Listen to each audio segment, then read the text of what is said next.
Hello, everybody, and welcome back to another episode of Watching the Boxes Fantasy Basketball Podcast, hosted by #basketball.com, your home for the very best fantasy basketball analysis and free premium tools for fantasy basketball that will help you win your league. Go check them out right now at #basketball.com.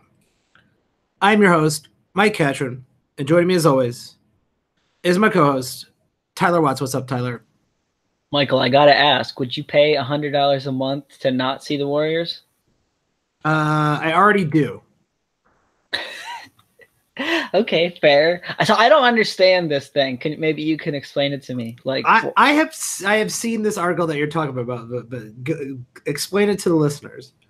So basically, the Warriors are the first team ever in any professional sport, basically, to offer this $100 monthly pass where you can come into the stadium, but you don't have a seat.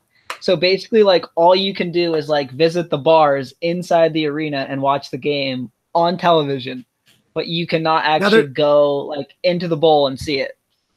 Now there's no standing room. No, because like in the article I read, like they mentioned other teams doing that standing room only thing, and they're like, this is completely different. Basically, you get inside the arena, but you cannot, like, you don't get to even enter the bowl. You're not even allowed to see the court.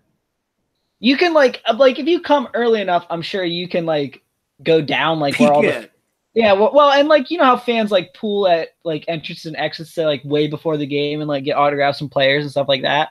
I'm sure if you come early enough, you can probably do that. But like once the game starts, you are not like allowed in the bowl. So I mean, Chicago does standing room only, and in fact, when I go to the game, I'll go out and get a drink, and I'm always surprised by the amount of people at the United Center who are watching the game from the bar at the United Center. It's like, what do you, and watching like other sports on TV, it's like, why are you here if you're not watching the basketball game? But if you think about it like this is the only way I would do it. I would pay $100 to go to the Warriors games in the month of April and May. Well, the playoff games are not included. Then I'm out. It's absolutely positively ridiculous. I mean, you're thinking it's probably like what, like $11 a game? That's not really terrible. Yeah, and you got to think about it this way too. Like, I mean, there are a lot of bars that charge like cover charges. So, I mean, really, is it any different? That probably not. You know what I mean? Like, you're probably just paying it to the Warriors instead of some local bar. Yeah, but you're probably not getting a very good drink deals. So you're basically paying a premium to go pay a premium on your beers. That seems like a bad idea, unless you lived like 4 blocks away and that was like going to be your hangout. Don't do it. And also, like, here's a little pro tip for everybody out there, all the listeners. If you're still paying cover charges to go into bars that don't have live music, chances are there's a bar within a 2-minute walking distance. Only if you're in a major city, I would assume. Chances are there's a bar within walking distance that also serves alcohol for free. You don't have to pay to get in. Yeah, I don't know. I never understand this whole like cover charge business because like even when there's a band playing, like I get they give the money probably to the band, but at the same time, like if you're really just going to drink, like most bars play music, so I don't really understand. Yeah, I think if someone is actually entertaining you, then that warrants a cover charge. But if you're going to drink, and especially if you're in a major city, there's plenty of places to drink that are certainly cool and do not need a cover charge. Just stop paying cover charges, everybody. Just stop. Just walk away. Secondarily to that thoughts on your man Taj Gibson's comments from today? Oh, what did the most underrated player in the NBA say? Basically that he was cool coming off the bench and that he thought the trade was a good thing for the Wolves and that he was fine coming off the bench. All right. I mean, is he saying he's coming off the bench, or he's saying he's fine coming off the bench? Because I'm pretty sure Tom Thibodeau isn't going to play Taj Gibson off the bench? Hold on. I will try to find the exact quote for you, but yeah.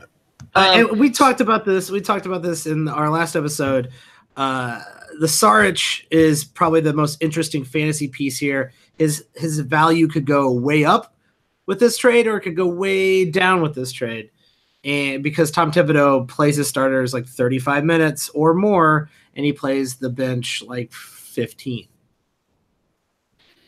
Yeah, and sometimes not even 15, right? Sometimes 0, and that was one of the big complaints Jimmy had, was that he refuses to play anyone on the bench. Yeah, it's very, very strange. Tonight, the trade hasn't gone through yet, so these players haven't shown up. Gorgie Dang and Tolliver played a combined of 26 minutes. Okay, if they're going to replace both of those guys with Saric, that's nice, but that's not going to happen. Unless Taj is going to move to center sometimes. That'd be interesting. It'd be interesting in this stage of Thibodeau's career if he tries to do something new with rotations when he never has. Yeah, that's not happening. Do you think Rose has got to be the odd man out here, and Rose is having an excellent season?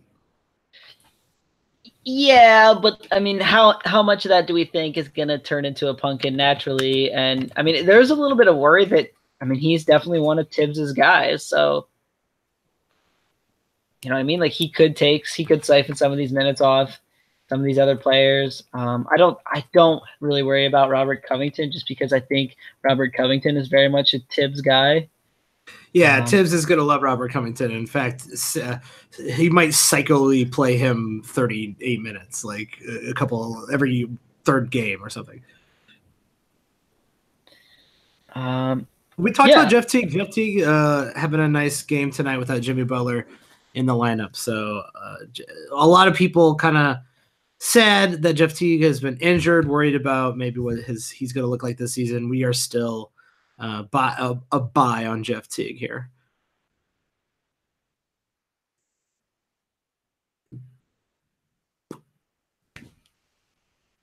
Gibson said he didn't care. He can play off the bench starting. It didn't really matter to him. He was fine coming off the bench. I just listened to the quote again. Okay. I mean, that doesn't guarantee me anything there. I still think if you are in the bottom half of your league and you need to take a risk, see if you can trade for Saric for a bottom tier player. Why not? Like, good news is he could be playing 35 minutes a game, and bad news is he could be dropped within a week. Chances are you're going to have to wait for that guy, the guy who owns Saric, to drop Saric once Saric only plays like 15 minutes a game. I'd still pick up Saric and see what happens. The other question that kind of arose for me today was back to that Derrick Rose thing. Does he take minutes off Andrew Wiggins? Are we sure Andrew Wiggins is good at basketball? Probably a little bit. I would think so. I think Covington will kind of seep into Wiggins and Rose's minutes because he can play kind of those positions. Andrew Wiggins is not good at basketball. Andrew Wiggins sucks. So probably a little bit of a dip for Wiggins there too, which is something I don't think we talked too much about because I don't want to talk about Andrew Wiggins because I don't know why you have him on your team. Well, I mean, we saw Wiggins be able to score 20 points a game, and at that point in his career, like that's. I mean, it's just like owning any other one category guy, right? If someone blocks 2 shots a game, are you going to own them? Sure. I mean, that would be the same thing as someone who scores 20 points. Like they're maybe not helping you a ton anywhere else, and Wiggins makes his free throws and shoots a not terrible free throw or field goal percentage. So he's kind of helping you maybe even in more categories than a guy who just blocks shots. Sure. Andrew Wiggins still sucks. Let's talk about the team that Minnesota played tonight, actually. Brooklyn Nets. Karis LeVert, brutal, basically ankle leg break, a la Gordon Hayward last season. Very gruesome. Do not go watch the video. I did not watch the video. I'm not going to. I don't like to watch that kind of stuff. It is apparently fairly horrific, and he's going to be out for the rest of the season. which is a shame because Karis LeVert was having the breakout season a lot of people thought he could have. Karis LeVert looked like he was going to be probably one of the top nominees for most improved player this year, and that has come to an end. And sadly, you know, we do not wish injuries on really anyone, you know, except for players you certainly hate. But even then, I don't really wish injuries upon players I hate. With Karis LeVert out for the rest of the season, fantasy-wise, that does mean there are quite a few minutes to replace Karis LeVert's starting minutes with. And also his usage. So he was getting a very high usage in Brooklyn. Tyler, is there anyone on this team you are willing to pick up from the bench, maybe a Spencer Dinwiddie? Yeah, so things get very interesting with the Nets. And it's worth saying this, like we've seen Kenny Atkinson kind of love to hover players around that 30-minute a game mark. They're still starting Jared Dudley and playing him a lot more minutes than I ever thought he would play. Really, the guys who take over for this LeVert injury, I think Hollis Jefferson started tonight. I think he's finally getting his legs under him a little bit. So if he's available on your waiver wire, I think he's definitely worth a pickup. And I don't know that the LeVert injury really had anything to do with that, though. No, I think what you'll see is, though, the ball be in Hollis Jefferson's hands more since LeVert is out. I think D'Angelo Russell's never been shy in trying to take possessions and shots, so expect a little uptick there. He shot 15 3-pointers tonight. Yeah. That's all that needs to be said about his shooting, right? He doesn't care, man. He's a fire. He always has been. Yeah, I'm not terribly surprised by that. Somehow I'm just going to throw out a stat here from this game. One of the teams tonight shot 80 field goals, and the other team shot 101 field goals. Tyler, which team shot 80 and which team won? The Brooklyn Nets shot the 80 and the Wolves won. That is incorrect. The Wolves won and they shot 80 field goals to Brooklyn's 101. That's insane. I'd actually like to see some deep dive basketball reference to see if there is a bigger discrepancy in a win. Well, it's pretty crazy, and obviously the Wolves shot a few more free throws, but it's just insane. The Nets took 50 3-pointers tonight. 50. Yeah, and only made 18 of them. So, and half of those were made by D'Angelo Russell. So you realize 18 out of 50 is like relatively the league average, right? Like 36% from three is. Yeah, it's not terrible. So it's relatively what the league average player shoots. They should have shot all their shots from three then. Maybe they could have cut the game a little bit closer.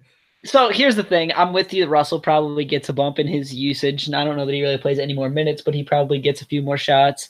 Joe Harris is a three-point shooter. He doesn't do a ton else, but he's going to shoot a lot of threes. So if you're looking to stream three-pointers, that's fine. I think Damari Carroll and Alan Crabb probably play a little bit more, and neither one of them have great fantasy games. So yeah, I think that's why I lean on Spencer Dinwiddie. Like, if you're going to take a shot in the dark, if you want to take a flyer on somebody who's definitely on your waiver wire, Spencer Dinwiddie in a standard league is probably worth a flyer because he has in the past been proven that he is a fantasy asset when he plays starters minutes. Don't count on that like you got last year.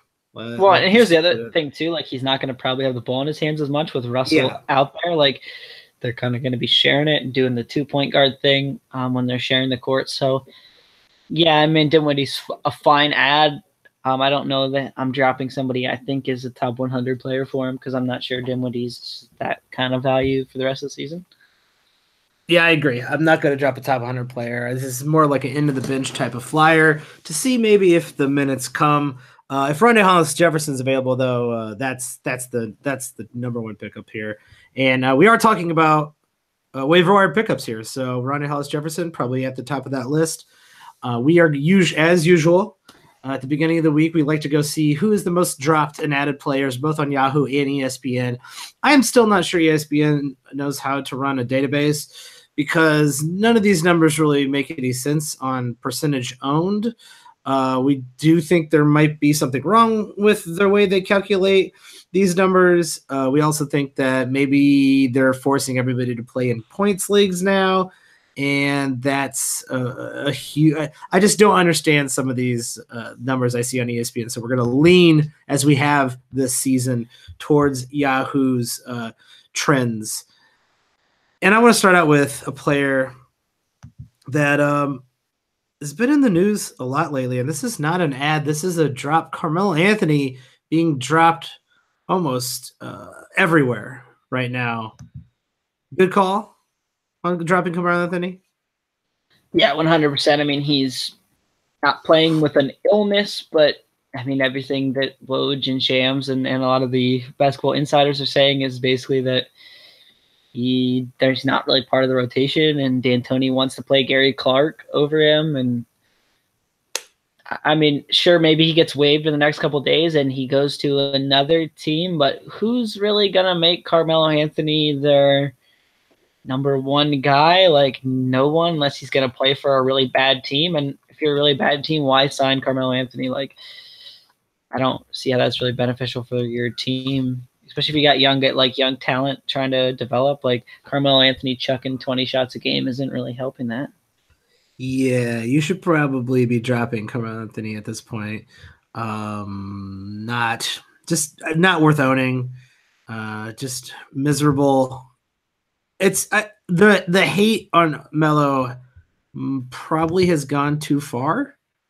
Not in the sense of like his fantasy game, but just in the sense that like, oh, he's a worthless player. I think he has a spot on an NBA team, just not at the salary that he's getting paid, you know? Well, and the teams now can pay him the veteran minimum. I mean, $2.4 million. He shot relatively league average from 3 each of the last 2 seasons. I mean, he still makes his free throws for the most part. He gets you like 6 rebounds a game. He can still score the ball. Just he never had a super fantasy friendly game to begin with because he never really got steals and blocks, and he still doesn't. So now he's shooting a really bad field goal percentage. Like, there's just a lot of downside to Carmelo's upside. If he gets picked up and is going to play 30 minutes a night, though, I mean, you could see the situation to add him for the 16 points he's probably going to score. Yeah, it's safe to say drop him in pretty much all formats except for maybe your deep leagues. Let's talk about some of the ads, though. Good call. This is, if you want to be ahead of the game, go check out hashtagbasketball.com. Tyler's week 5 primer. Tyler writes that every single week to prime you for the upcoming week. And Quinn Cook off to a nice start when it comes to ads, because last week with Steph Curry out, he played very, very well in that point guard role. Do we have any word on Curry right now? They ruled him out for Monday and Tuesday of this week. At this point, they haven't done anything else, but they haven't really said that he's coming back either. They really don't have any reason. They play another back-to-back this week, so I don't know. I wouldn't be surprised if he missed the whole week. You and I both play in a roto league where there's kind of weekly lineup locks, and because the Warriors were playing 5 times, I knew they ruled out Curry on Monday and Tuesday before the lineup locked, but I left him in the lineup. I don't really think that he plays, but at the same time, I think that even a game or 2 from Steph Curry is worth that gamble. Yeah, I would agree. It's worth it because Steph Curry is Steph Curry, but if you are not in a kind of a weekly lock league, then I think Quinn Cook is a must add, and a lot of people are going out there and adding him. That makes a ton of sense. Also, another player we've mentioned before on the podcast, Tyler, this is your guy, Terrence Ross, being finally added in a lot of leagues. Seems like people have caught on to how good Terrence Ross is, but you're ahead of that game, Tyler. So good call on that one as well. He dropped 21 on Monday night against the Wizards, and the Wizards finally got themselves a win over the Magic. Congratulations, Washington, I guess.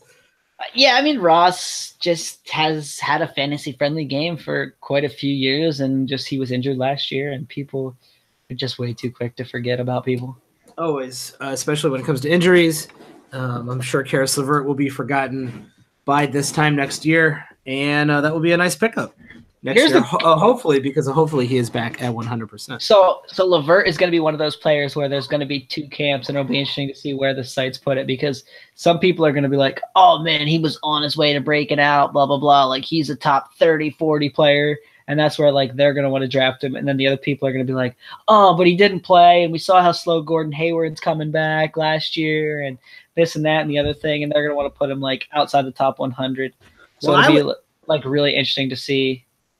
Yeah, I agree. I would actually base what happens with Gordon Hayward's recovery this year on how I will treat Karis LeVert next year, with a little caveat that Karis LeVert is quite a bit, well, maybe not quite a bit younger, but solidly younger than Gordon Hayward. So that recovery time might be a little bit more expedited just due to Karis LeVert's youth. Yeah, but you also got to remember, too, he's a month behind. Like, he did it on the very first night of the season. We're like a month into the season now. So he's a month behind Gordon Hayward's recovery, too, such that it's the same injury. Gordon Hayward had an extra month to recover. Yeah, that is true. Terrence Ross only on the Magic only owned in 31% of leagues. Wow, that's impressive though. It was 5% last week when we talked about this. So 25% of people listen. Yeah, big upswing. Shout out to all our listeners. I assume you are 25. The amount of listeners we have is 25% of people who are playing in Yahoo leagues. So shout out to all of you. Great call on picking Terrence Ross up. Another guy that is near and dear to my heart, the starting point guard for the Chicago Bulls, Ryan Arcidiacono. I don't know how to say his name because it's so bad. Arcidiacono. Oh yeah, Arcidiacono. I watch the game, and every time he touches the ball, I pretend it's someone else. So I love how it's Archie, but there's no H in it. Arcidiacono. It should starting be for the Bulls. It should be Arcidiacono if you're like actually phonetically sounding it out, but apparently he doesn't play by the rules of English. No, he also barely plays by the rules of basketball. Like I said, I really, really try to pretend that he is not on the floor when watching these Bulls games, but he is. And he's been hitting some threes and getting the occasional assists. And if there is one thing this guy does, he plays as hard as humanly possible, because really that's the only way he could stay on the court. Is he worth picking up in a standard league? No, this is the largest. If you look at his like stat line right now, it's the largest line of unsustainable production I've seen in a while. Like he's shooting 53% from the field, but he's taking 4.5 field goal attempts a game. 3 of those are 3-pointers, and he's shooting 52.8% on threes. So he's either the best 3-point shooter in NBA history, or this is not gonna sustain. You decide. It could be that teams think a fan has stood up to go get like a beer and is near the sideline, and then they realize, oh no, that is an actual basketball player that was supposed to be guarding, and that he's so open he keeps making all those shots. That could be what's happening here. Yeah, so he replaced Cameron Payne in the starting lineup. Not saying much for yourself again. Not a surprise. Cameron Payne is absolute trash. I don't know how he didn't get waived last year. Here's the thing, though. Why are they even – I mean, I get that like their wing options aren't super good, but why are they even playing like a point guard? Just give Zach LaVine the ball. And I mean, Zach LaVine shoots 2/3 of their shots anyways. Not quite, but he shoots like 1/3 of their shots. Pretty close. And, yeah, I don't know why they don't – I mean, because Zach LaVine is not a ball handler. He's not a distributor. Even though he's trying, he just isn't. And I get why they don't want to run him at point, but like at this point, if your choices are Cameron Payne or Arcidiacono, you might. They've been playing a little like Shaq Harris. Like, come on now, like let's just. Yeah. The Suns, who had no point guard, didn't want Shaq Harris. Yep. That's just how bad the situation has gotten in Chicago. Yet, they're winning more games than the Phoenix Suns. So, just throwing that out there. If you want to talk about Bulls players, Wendell Carter Jr. obviously should be owned in most leagues, but Arcidiacono, no, thank you. And one guy I wish they would just play more is Chandler Hutchinson. That guy's already better than Jabari Parker. Well, I don't know about all that, but here's the other thing too. Like, he's not that young. Like, I don't get, especially as injured as they are, right? I mean, Portis is out, Markkanen's out, Denzel Valentine's out. Like, they don't really have anyone they should be playing. Like, they're playing Antonio Blakeney and like these guys that it's like, who is this? Like, why Hutchinson's only playing 15 minutes a game is a little bit puzzling, but it is Fred Hoiberg. Yeah, it is certainly Fred Hoiberg, who is a baffling coach, but has been starting to get a little bit of buzz for at least designing good plays, even if he's not a good just like player coach or a coach or good at figuring out rotations. Apparently, he has been designing plays to get certain people open, and you can go check that out on The Athletic, even though they don't sponsor us, so I don't know why I'm giving them a plug. Let's talk about a few other of these big pickup guys out here on Yahoo. Let's see. Oh my God. Who is this guy? Who is this guy? Derek White. This is a very professional start to this player. Who is this guy? Who is this guy? Derek White. We talked a little bit about Derek White as a Week 5 primer in the last episode, as a guy you want to pick up off the waivers to play for the rest of the week. But Derek White being picked up, not just for that, but I think for a lot of people as a chance that he is a starting point guard and will have good assist stats on this Spurs team. Against Houston, he had 8 assists, and not all the way through the Sacramento Kings game, which surprisingly, this Kings-Spurs game actually might matter in the long term. It's only in the third quarter, but he's already got 5 assists. And so it does look like they are allowing White to play as a distributor with the first team. Yeah, I mean, I think that's not that surprising. The problem for White is when some of these other guys come back. Like some people are like, oh, he's a definite add, and I think he is while he's starting. But some people make it seem like his value is going to last the whole season. Well, they've got some other guys that could come back and siphon some minutes there. I mean, we're talking Lonnie Walker and I don't know. I don't really know what to think about White still. I mean, we've seen a couple good games, but the sample size is still way, way too small for Derek White. The question for me about White and Lonnie Walker is really not a point guard. Is he really a point guard? Like, is this guy truly a point guard? I don't know the answer to that question. They list him as a point guard. So if he can get some assists, the minutes should be relatively safe for the rest of the season, and 30 minutes of any starter on the Spurs sounds pretty good to me. Yeah, I agree. I would actually just, it's that time of year, take a flyer on the guy, see what happens. But you got to know that once people get healthy, that his value is going to slip. And so selling high on a guy like that is very important. It's harder to do because people are already aware that he is just kind of a temporary starter. And if you can't get anything for it, well, you got those starts out of it, and that's good enough. So Derek White, I think, is a must pick up for this week. I'm going to run through a couple guys, and I'm going to ask Tyler, I'm going to ask you a question. This is a new segment on the waiver wire episode.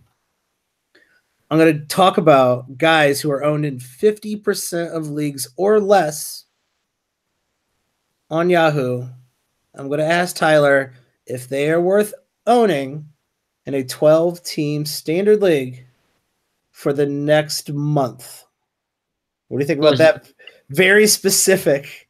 Is the first one Derek White? Because I will say that Pau Gasol is due back on Sunday, and Lonnie Walker is due back on Thursday, according to our friends at Basketball Monster.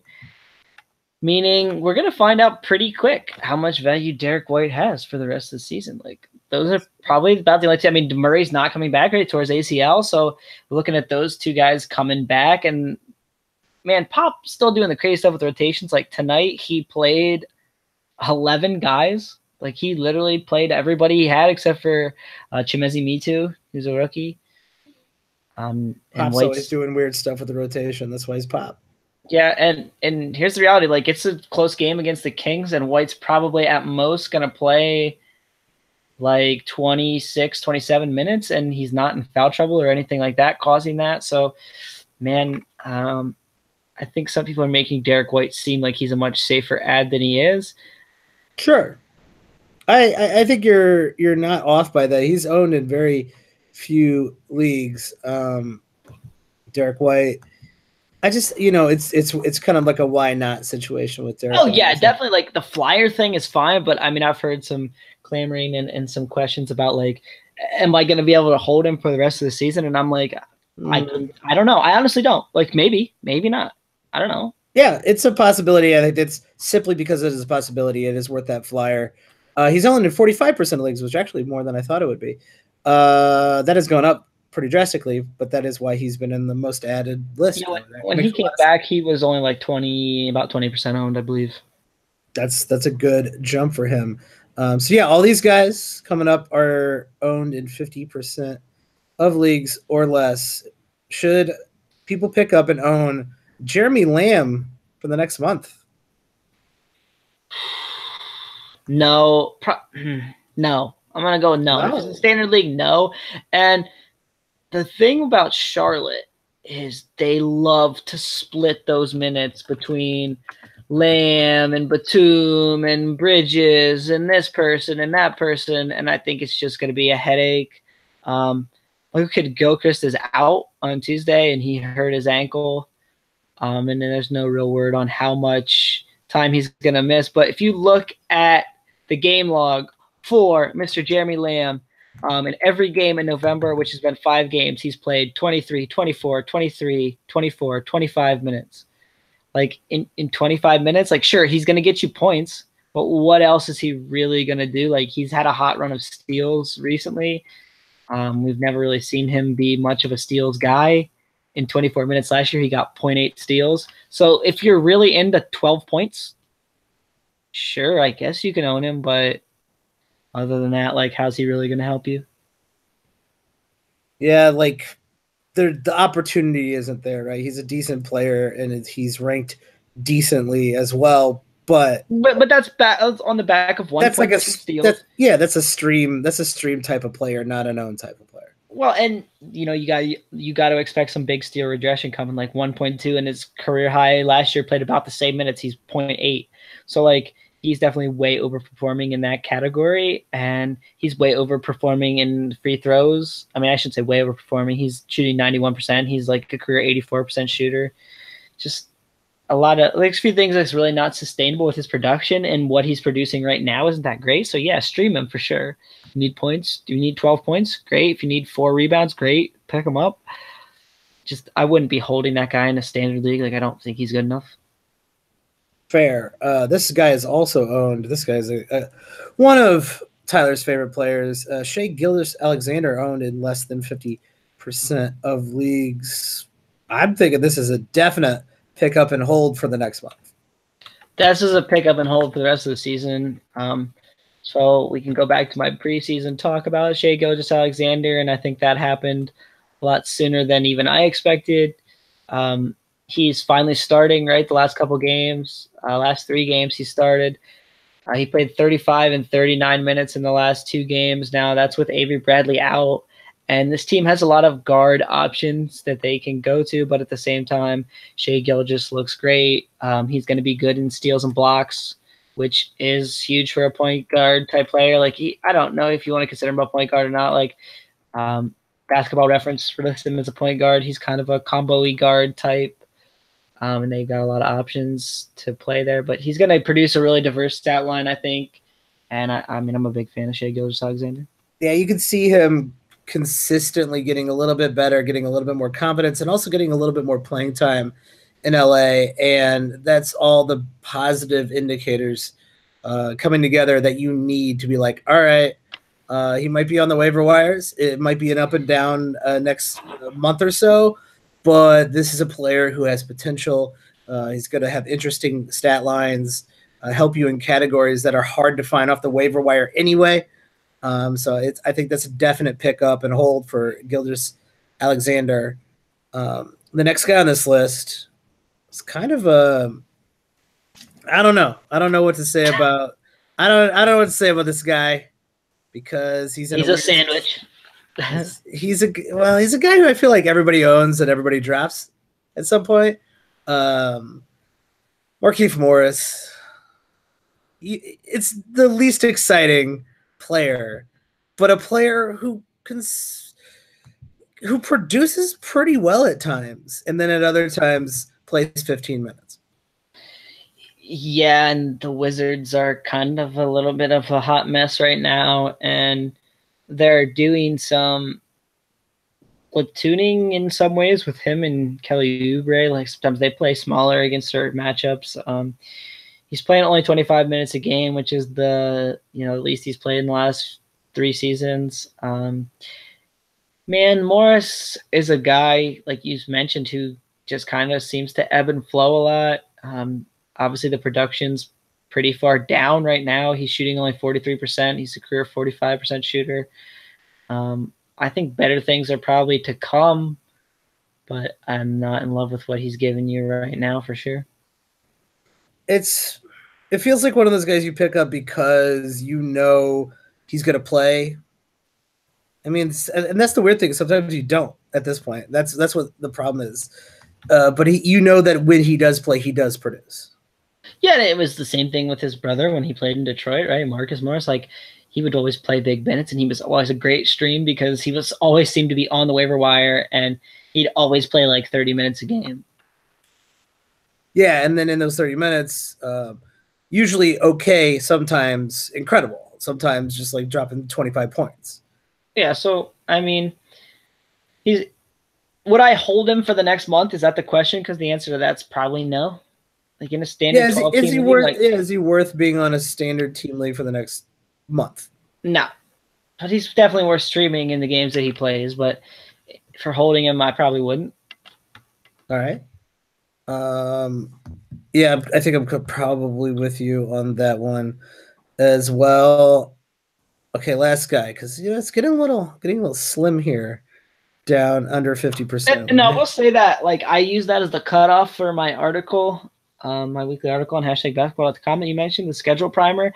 And man, some weeks, if you get the right/wrong teams on the list for the week, sometimes the options get slim in a hurry, man. Yeah, this is getting super slim, but I'm gonna go with a guy who is at least playing consistent minutes and playing on a team. I mean, I know he doesn't do a whole lot other than score, but that's important. PJ Tucker is only owned in 34% of leagues. And PJ Tucker hits threes and scores. I mean, he doesn't do much else, but he hits threes and scores. Well, and he gets some rebounds too. Yeah, and here's the thing I've been saying about PJ Tucker for the last 5 years, maybe more.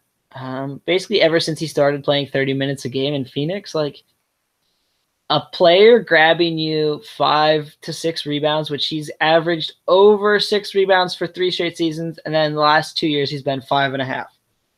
So, and that includes this season, he's averaging 5.5. So it's really just last year that we can look at.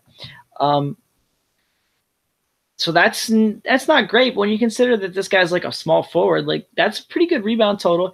He's averaged 1.4 steals in 3 out of the last 5 years, and the other years are 1.3 and 1. Like that's a positive contribution in that category. And he's going to hit 3-pointers. He has been over 2.4 3-pointers every year. His 2 years in Houston so far, he's shooting. I'm sorry. I was looking at the wrong thing. He is the last 2 years in Houston, he's averaged 1.4, and then this season he's over 2 3-pointers. He just takes most of his shots are 3-pointers. He's not really going to score. You messed that one up. He's only averages 7.4 points a game for his career. But he's helping you in 3 categories. Like if I can get 2 3-pointers, 6 rebounds, and 1.4 steals from a player, I'm pretty in on that. Yeah, those are good stats to get off of your waiver. But again, actually, would I hold him? Like probably not, because he's killing you in points. Like he's averaging 8.5 this year, and that's on some unsustainable shooting percentages. Like he's probably more like a 7-point a game guy. That's pretty ugly. He's probably only going to block like 0.2 or 0.3 shots a game. He's going to give you like 1 to 1.2 assists a game. Like there's a lot of ugly numbers with the good numbers. And that's why I say that PJ Tucker's a great stream on some weeks. Like if your team needs rebounds and steals and 3-pointers to win your week, he's great. But he's actively hurting you in things like points and blocks and assists and field goal percentage, free throw percentage. Like it's not a hold. It's not a hold for a month. But let's say I'm forcing you to hold PJ Tucker for a month or Jeff Green for the next month. Who are you taking for the next month? PJ Tucker. I'm not gonna buy on the Jeff Green-ness of Jeff Green. Like we've seen Jeff Green bubble up and kind of go back in a shell and bubble up and go back in a shell. And I mean, he's averaging more points, but there's like almost no defensive stats to go with it. He's going to average like 1 assist a game. We've never seen him average the rebounds Tucker can get. So sure, the percentages might be slightly better, but there's not really any substance to them at all. Like he's not a 3-point shooter. He's not 10 points. If you like 10 points, I guess. So I'm going to go Tucker there. At least Tucker's actively helping me in like 3 categories where I don't know that Jeff Green's actively really helping me in any. That is super fair. I like your analysis on those 2 guys. At least PJ Tucker is also consistently playing. And I feel like that even if PJ Tucker,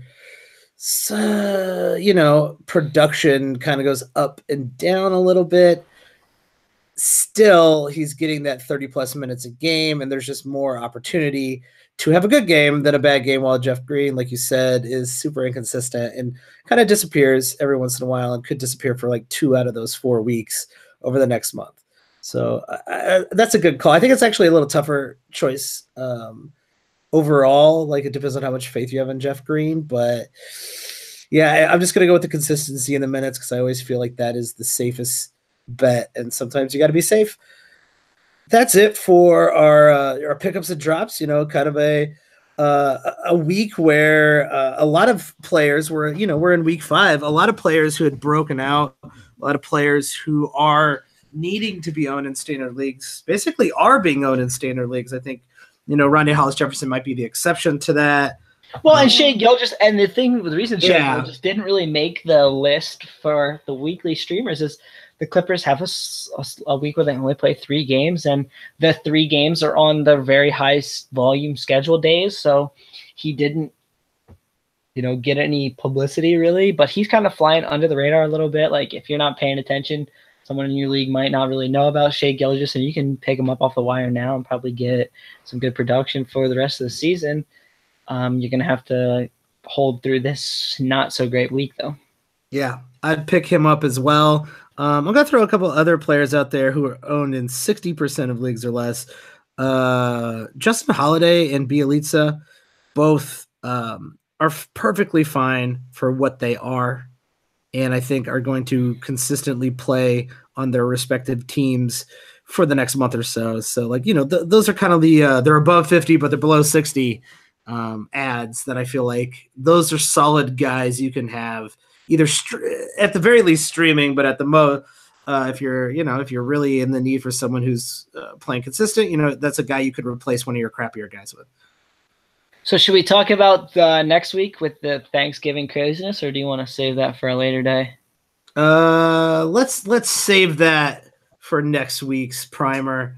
We will talk about our the Thanksgiving nonsense that happens every single year. Maybe not every single year, but it feels like it's happening a lot. But let's save that for next time, Tyler. Tyler, what do you have anything that you need to plug? So if you're listening to this on a Tuesday morning when it comes out, you can only have to wait 2 days to listen to my buys and sells. But you can maybe find a couple a little faster on Fantasy Pros. That'll be out on Thursday morning. And other than that, no, not really. I got a lot of Dallas Mavericks stuff coming out, including a piece about 5 trades the Mavericks could make to maybe push them a little closer to playoff contention, which people are excited to read. I don't know that I'm excited to put it out because I don't know that I'm very good at that kind of thing, but it's what the people want. People love trades. Also, I think the best thing the Dallas Mavericks could do is figure out a way to be categorized as an Eastern Conference team. That would be the best way to make the playoffs, in my opinion. Good luck with that, Dallas. But did have the pleasure of seeing Luka Doncic tear up the Bulls tonight. So that made my day because the Bulls got a loss, and I got to see the 2 best rookies in the league go at it. Tyler, if you say so, Mike. Feel free to tell me who's the 3rd best rookie over Wendell Carter Jr. because it's false. Well, Carter didn't have a great game tonight, but Carter is looking pretty good. The Bulls did themselves a favor on that one. Absolutely. Actually, during the game, Rick Carlisle, or at least before the game, said that if they were picking at the 5 spot, they would have ended up picking Wendell Carter Jr. So Atlanta helping both Dallas and the Bulls get ahead with their rebuilds, and that's very nice of Atlanta to do. Dude, so here's the thing.